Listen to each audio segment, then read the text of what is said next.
ibu terus melakukan hari ini dalam keadaan sehat walafiat.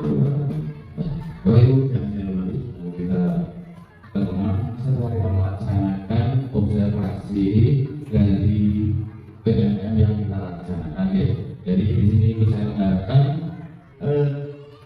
program pengembangan potensi guru itu yang dibicarakan pengembangan yang kita ikuti di PMM itu semua ada di PMM ya.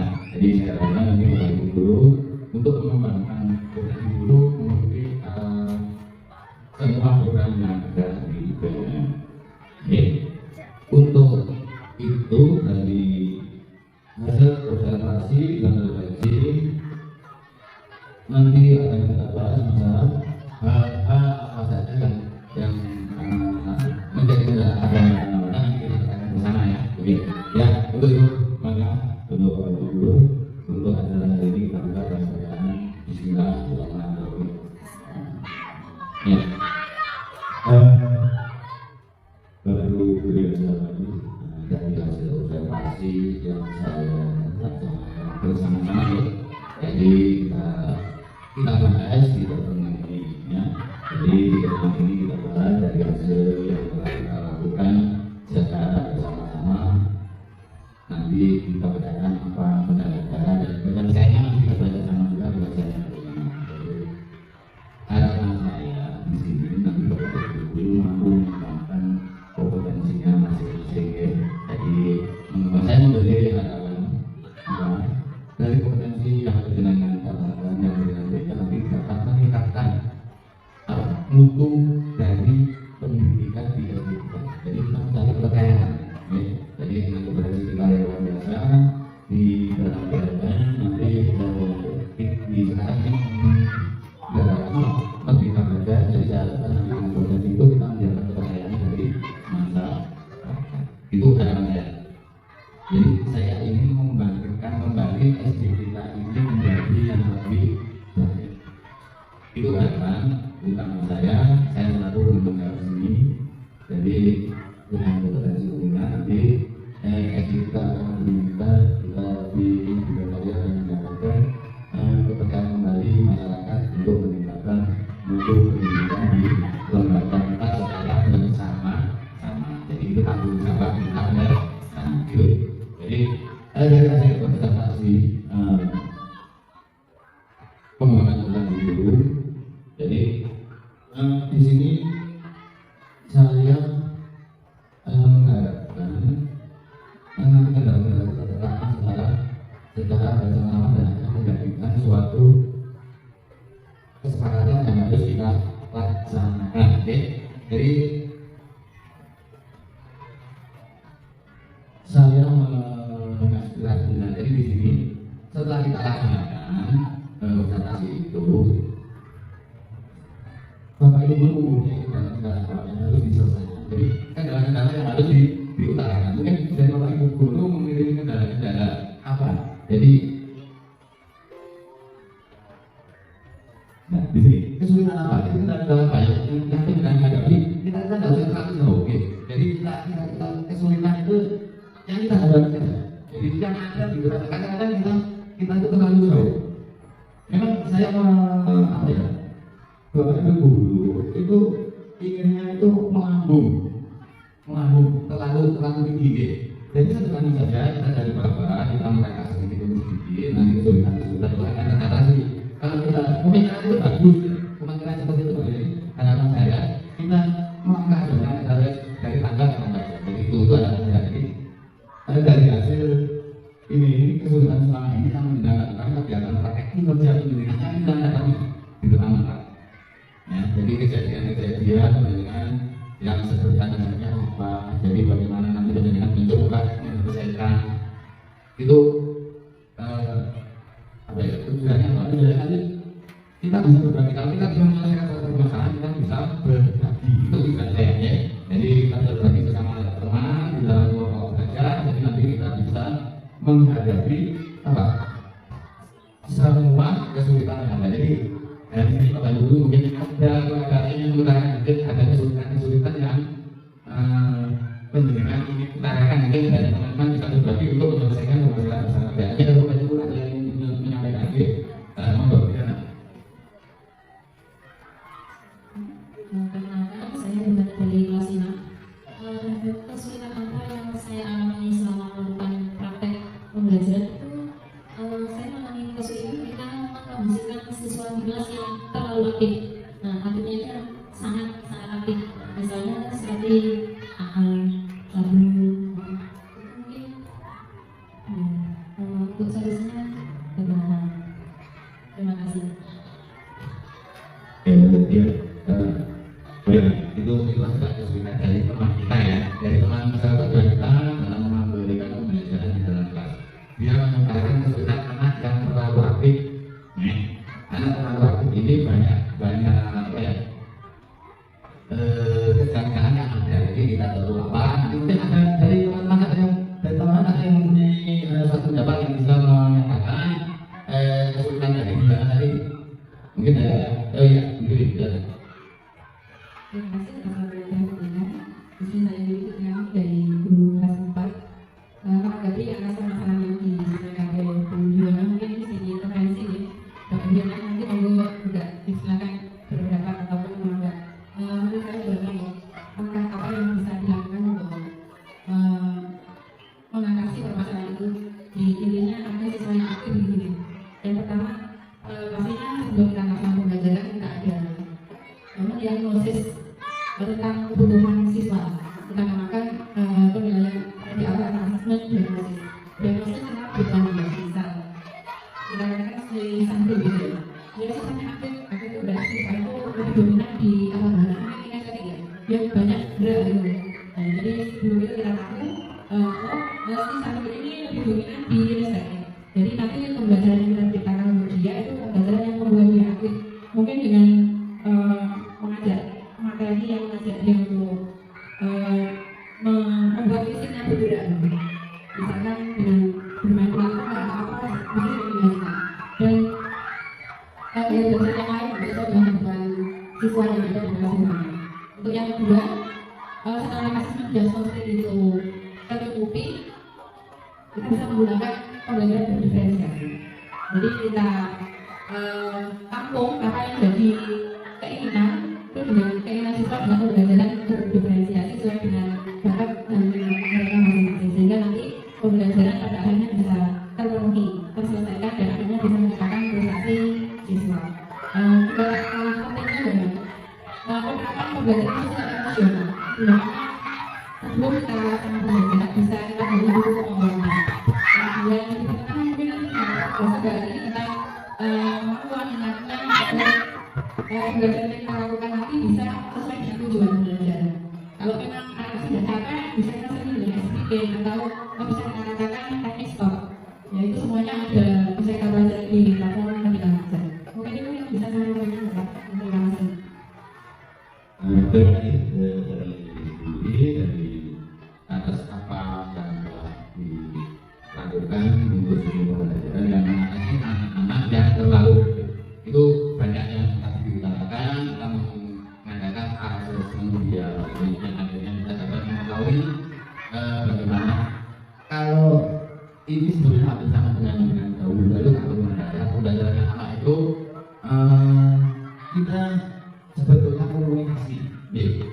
Jadi asesmen komunikasi apa dalam tadi dalam nanti komunikasi antara kita dengan anak yang aktif itu asal sebenarnya hanya membutuhkan suatu perhatian. Jadi yang meskipun ini seperti ini, jadi hanya perlu diajak berbicara. Jadi diajak ngomong, memperhatikan, perlu perhatian. Jadi anak yang ada ingin perhatian seperti itu. Jadi dari pembelajaran nanti bisa berjalan.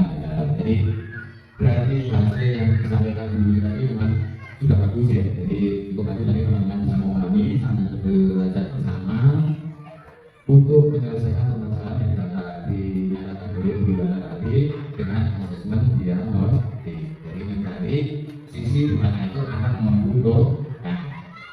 Jadi anak itu membutuhkan di sisi mana. Makanya kebutuhan anak itu tidak sama atau kemampuan anak tidak sama. Okay? Jadi ada yang ingin diajak ngomong, ada yang mencari perhatian. yang kita seperti itu. Nanti biar saya, jadi kita bisa meningkatkan pembelajaran kita di dalam kelas. Jadi di sini setelah seperti yang digunakan dulu tadi, nanti kemudian apa yang ada lakukan itu harapannya apa? Harapannya dengan. Jadi nanti kita bisa mengutarakan. Misalnya harapan saya ingin tujuan pembelajaran saya berjalan dengan baik, memenuhi apa? Target ya, memenuhi target yang kita harapannya itu. Jadi dengan kasih tadi, dengan memenuhi target yang kita akhirnya target kita tidak terpenuhi. Tujuan pembelajaran kita tidak terpenuhi. Dan setelah dengan hasil sudah pasti, akhirnya tujuan itu bisa terpenuhi. Jadi apa yang dari pembelajaran yang kita lakukan di gitu. Setelah dijelaskan dulu caranya menyelesaikan satu permasalahan bulan.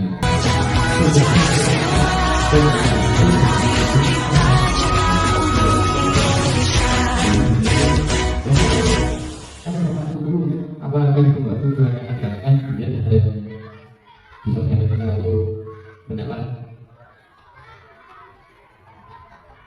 Oke, ya tadi ya juga saya bertanya ya untuk pelajaran yang nanti dan kalian tujuan yang ditanyakan itu sebenarnya ya doyan dari belajar. Nah tadi solusi sudah sebenarnya setelah itu tujuannya kan ya. Jadi seperti kita paham ini.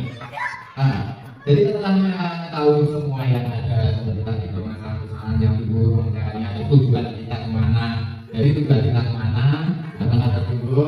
Jadi setelah itu marilah untuk itu mari kita simpulkan. Jadi dari hasil yang ada tadi kita simpulkan ya.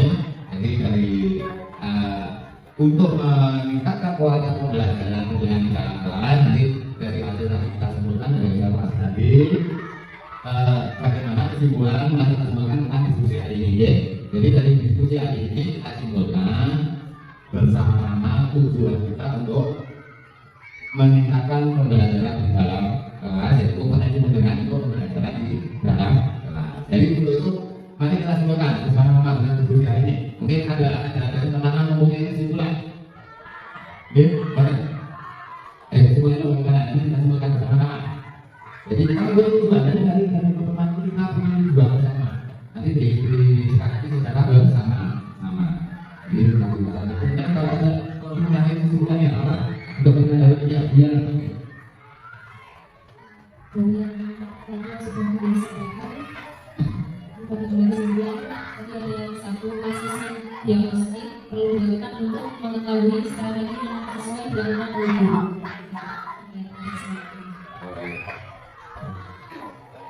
Iya, jadi dari kesimpulannya dari tujuan yang akan kita capai, dari teman kita dari dulu tadi kita melaksanakan asesmen diagnostik. Nah betul, jadi dari hasil yang diambil yang pertama sebenarnya yaitu asesmen diagnostik dilakukan. Jadi untuk menentukan strategi yang sesuai dilakukan, ya. Jadi strategi yang akan menjalankan laksanakan, ya. Jadi kesimpulan pertama semua di dalam pembelajaran di dalam kelas melaksanakan asesmen diagnostik. Itu yang pertama ya. Mungkin ada yang kedua.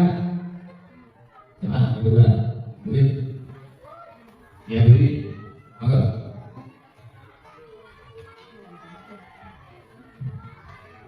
Biasanya guru bisa menggunakan contohnya model dan media yang variasi pada saat pembelajaran di dalam kelas. Terima kasih. Akan Pak dengan usaha seperti ini sebenarnya adalah pengembangan dari hasil-hasil berbagai peningkatan pendidikan. Jadi yang pertama hasil menjadi setelah hasil menjadi itu terpenuhi, ya, kita bisa menentukan apa?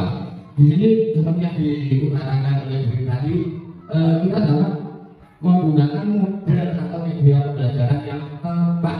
Ya. Jadi dengan asesmen diagnostik, maka kita dapat menggunakan model pembelajaran yang tepat. Di sini beberapa model pembelajaran yang bervariasi, ya. Jadi bermanfaat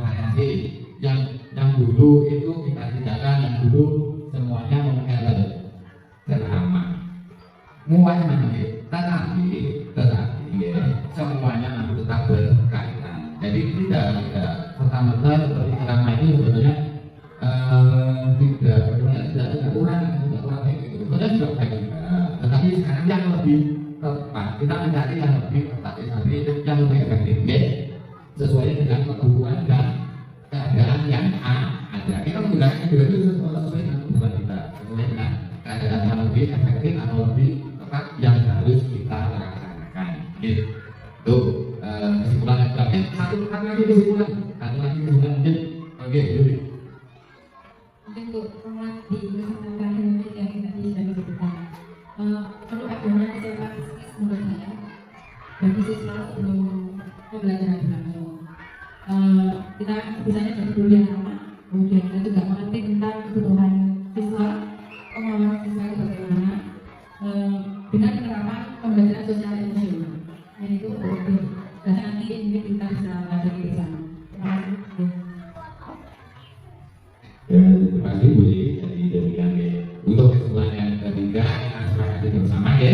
Oke, perlu ada kesiapan psikis siswa. Jadi di sini kesiapan siswa kita amati dengan cara tadi. Setelah itu kita penerapan pembelajaran sosial emosional. Jadi begitu ya. Ada 3 kesepakatan atau 3 kesimpulan dari hasil diskusi kita untuk meningkatkan kompetensi pendengaran di dalam pembelajaran di dalam kelas.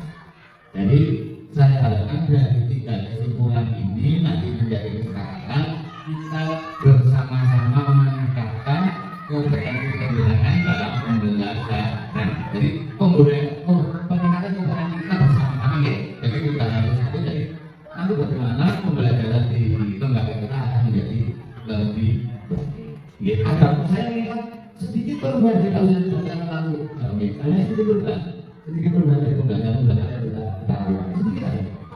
Nah, lalu kita mengambil contoh ya sedikit saja. Jadi dari sedikit ini nanti kita akan menjadi perubahan yang besar. Ya, itu kalau saya. Jadi saya katakan dari hasil kesepakatan yang harus kita laksanakan secara bersama-sama ya.